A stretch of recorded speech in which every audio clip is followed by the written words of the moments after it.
Assalamualaikum warahmatullahi wabarakatuh. Sahabat MTI, kali ini dongeng keluarga MTI mengangkat sebuah kisah, tulang rusuk, darah dan air mata.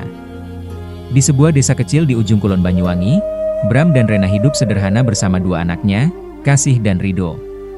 Kehidupan mereka penuh canda dan tawa, hingga badai ekonomi memaksa Bram kehilangan pekerjaan. Rena mencoba memberi semangat, mengajak Bram mencari jalan baru. Namun Bram larut dalam amarah dan putus asa. Demi masa depan anak-anak dan kebutuhan keluarga dan tekanan ekonomi yang mencekik, Rena memutuskan untuk bekerja menjadi tenaga kerja wanita di Singapura. Rena menyampaikan tekadnya kepada Bram. "Mas, aku sudah memutuskan untuk kerja di Singapura. Mas yang jaga anak-anak dulu ya. Hanya kontrak 2 tahun saja, Mas." Bram menatap istrinya tidak percaya. "Apakah kamu yakin, kuat dan bisa?" tanya Bram. Rena mengangguk pelan. "Harus yakin, kuat dan bisa, Mas. Ini juga untuk anak-anak dan masa depan kita bersama." Setelah semua dokumennya siap, dengan derai air mata Rena pergi meninggalkan rumah dan anak-anak tercinta. Sebelum berangkat, Rena memeluk suaminya dan kedua anaknya. Rena berbisik kepada kedua anaknya, Kasih dan Rido. "Kakak dan adik gak boleh nakal ya. Jaga ayah ya," ucap Rena, dengan air mata yang membasahi pipinya. Di negeri orang, dengan darah dan air mata, Rena berjuang keras penuh harapan untuk keluarga kecilnya. Rena mengirimkan seluruh gajinya, agar suami dan kedua anaknya tidak kelaparan, hidup bahagia dan juga untuk masa depan mereka bersama. Namun harapan itu perlahan berubah menjadi luka. Uang yang dikirimkan untuk meringankan beban suami, membahagiakan anak-anaknya, dan juga membantu kedua orang tua dan adik-adiknya, ternyata disalahgunakan. Tidak hanya oleh suaminya yang seharusnya melindungi dan menjaganya, tapi juga oleh kedua orang tua dan adiknya. Mereka semua mengambil haknya, mengabaikan pengorbanan dirinya, bahkan dengan tega mereka juga menelantarkan kedua anaknya hidup menderita. Kasih dan Rido, anak-anak yang dulu ceria dan penuh harapan, kini harus menanggung luka dan derita. Salah satu tetangganya, Busri yang merasa iba melihat nasib Kasih dan Rido, menelpon Rena, mengirimkan video kedua anaknya dan juga perilaku suami dan kedua orang tuanya. Mendengar cerita dari Busri dan melihat video yang diterimanya, hati Rena hancur, remuk penuh luka, dan sangat marah. Dengan hati yang penuh luka, Rena menghadap ke Tuan Chen, majikan yang baik hati.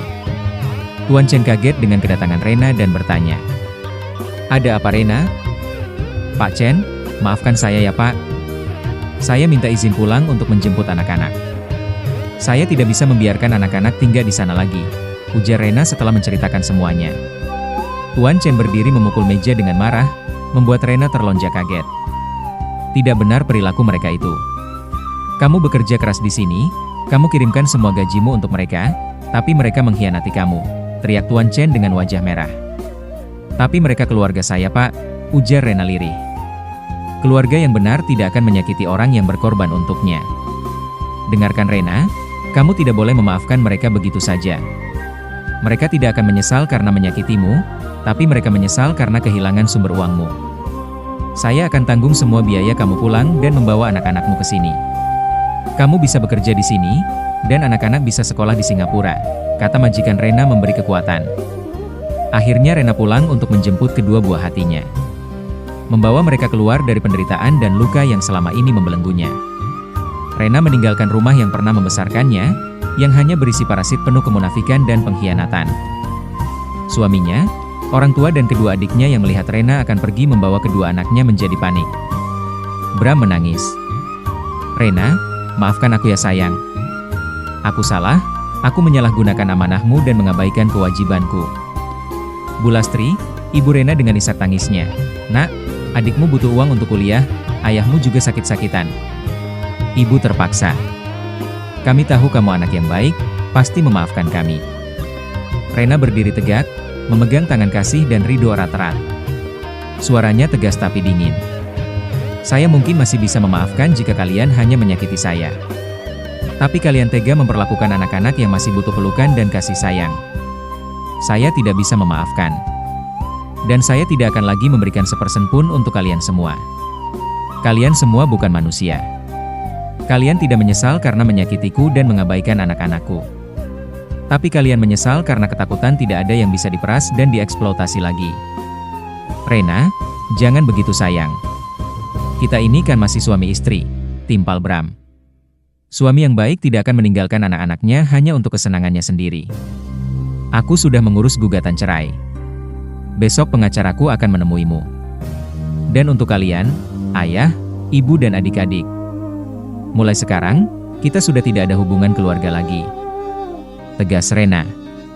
Tanpa melihat lagi, Rena membawa kedua anaknya masuk ke mobil yang sudah menunggunya. Mobil itu sudah bergerak menjauh, mereka masih berdiri di sana dan menangis. Tapi tidak ada rasa kasihan lagi di hati Rena. Dengan luka yang dalam, Rena tetap melangkah, membawa harapan baru untuk masa depan yang lebih baik bersama kedua anaknya. Ia percaya, kebahagiaan sejati adalah saat mereka bisa hidup bersama dalam kejujuran dan kasih sayang, jauh dari segala kebohongan dan pengkhianatan. Di Singapura, Rena sedang memasak di dapur kos yang baru, Kasih dan Rido sedang belajar buku baru di meja makan. Tuan Chen datang membawa hadiah untuk anak-anak. Rena, besok anak-anak bisa mulai sekolah ya. Aku sudah daftarkan mereka di sekolah dekat sini, kata Tuan Chen. Terima kasih Pak Chen. Aku akan belajar dengan rajin, agar jadi dokter nanti, celetuk Rido. Tuan Chen tersenyum melihat kelucuan dua bocah kecil itu. Dengan mata penuh kebahagiaan, Rena mengucapkan terima kasih atas bantuan majikannya. Terima kasih banyak Pak Chen. Sekarang aku tahu, keluarga tidak selalu harus darah yang sama. Keluarga adalah orang yang benar-benar menjaga kita dengan cinta. Beberapa bulan setelah Rena memutuskan hubungan dengan suami dan keluarganya, Tuan Chen, majikannya yang baik hati, dan yang berstatus duda, akhirnya memberanikan diri melamar Rena menjadi istrinya. Rena, maafkan saya ya. Apakah kamu bersedia jika saya melamarmu untuk menjadi istri dan mendampingiku selamanya? Saya orang kampung Bapak. Apakah Pak Chen tidak malu punya istri seperti saya? Ucap Rena pelan. Mengapa harus malu?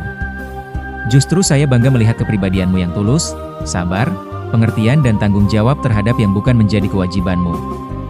Itulah yang membuatku ingin menjadikanmu sebagai pendampingku selamanya. Apakah kamu bersedia? Tanya Tuan Chen lagi penuh harap. Dengan tatapan yang penuh haru, Rena mengangguk pelan. Saya bersedia Bapak. Akhirnya pernikahan mereka dilangsungkan dengan cara yang sederhana, yang hanya dihadiri oleh keluarga kecil dan sahabat-sahabat Tuan Chen saja. Kini mereka menjadi keluarga bahagia. Mereka tertawa bersama, suara tawa yang mengisi ruangan yang dulu hanya penuh dengan kesedihan, kini penuh dengan kebahagiaan. Syair penutup dongeng keluarga MTI. Tulang rusuk bukan sekadar penyangga, tapi pelindung yang berhak bahagia. Darah dan air mata jadi saksi, kejujuran dan kasih sayanglah yang sejati. Refleksi dari dongeng ini. Wanita itu adalah simbol dari kekuatan dan pengorbanan seorang ibu dan istri, yang seringkali harus berjuang sendiri di balik segala luka dan ketidakadilan. Ia mengajarkan dan mengingatkan, bahwa keberanian untuk meninggalkan luka dan memperjuangkan kebahagiaan adalah bentuk kekuatan sejati. Bahwa kejujuran dan kasih sayang harus selalu menjadi pondasi keluarga, bukan kemunafikan dan ketamakan. Sahabat MTI, kita ketemu lagi di dongeng keluarga MTI selanjutnya ya. Wassalamualaikum warahmatullahi wabarakatuh.